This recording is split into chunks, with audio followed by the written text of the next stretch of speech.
Hi, good morning. This is Danny Ferrier from Danny Ferrier Coaching. And the inspiration of the morning that I thought I would talk about is leading through uncertainty.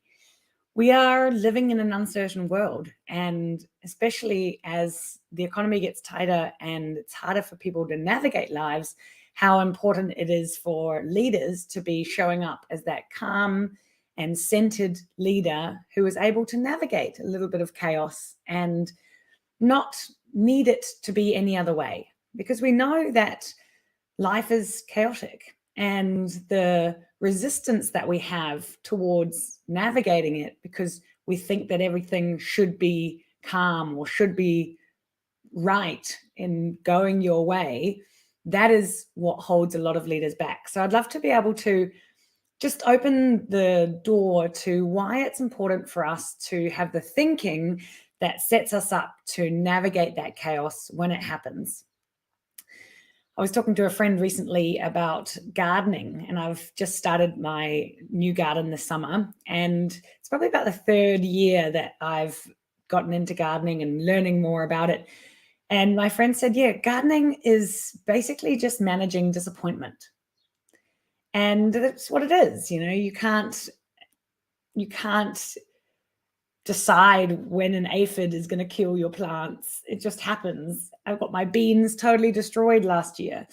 You can't, predict how a seed is going to grow, whether it's going to be a good seed or not. And the same applies in leadership. We've got all these expectations of how we want our business to be and how we think our team should be and all of these ideas. And essentially, the easier we manage the disappointment of it not being at our standard, the less tight we need to hold on to it being one certain way, and being okay to juggle the plates and allowing life to just throw at you whatever, and trusting yourself to be able to handle it. One of the reasons why we are so concerned to get things right and for things to go our way is because in academia we were taught that there was a right way and a wrong way. And a lot of people need to have their ducks in a row to be able to take action. They think, okay, I'm going to do this and then I'm going to do that.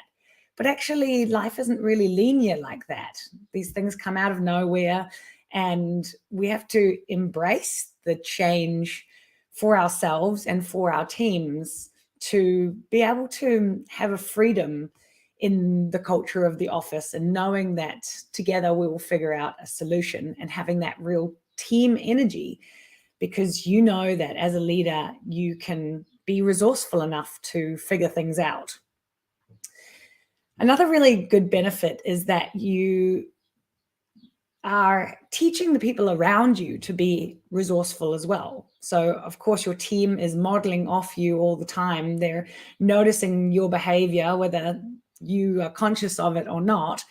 And when you have that energy of we can figure it out together, that's when other people start to learn how to trust themselves. And that means that they can start taking on more responsibility, and that you can empower your team to come up with the solutions. I also recognize that when we are leaders, it's so overwhelming sometimes because there's so many moving parts. So one of the biggest gifts that we can give ourselves is space to step back and to reset ourselves. Because imagine sometimes you go into the office and 10 people come up to you asking for information, and you might not be in the state in that moment to deal with it all. And quite often people think that that's what is expected of them, that they have to give all the answers straight away. And then they end up giving from a place of their tank is empty. They haven't quite come into the day yet. So being able to say, I'm going to be right with you. I just need to have some time to get my mind into the game.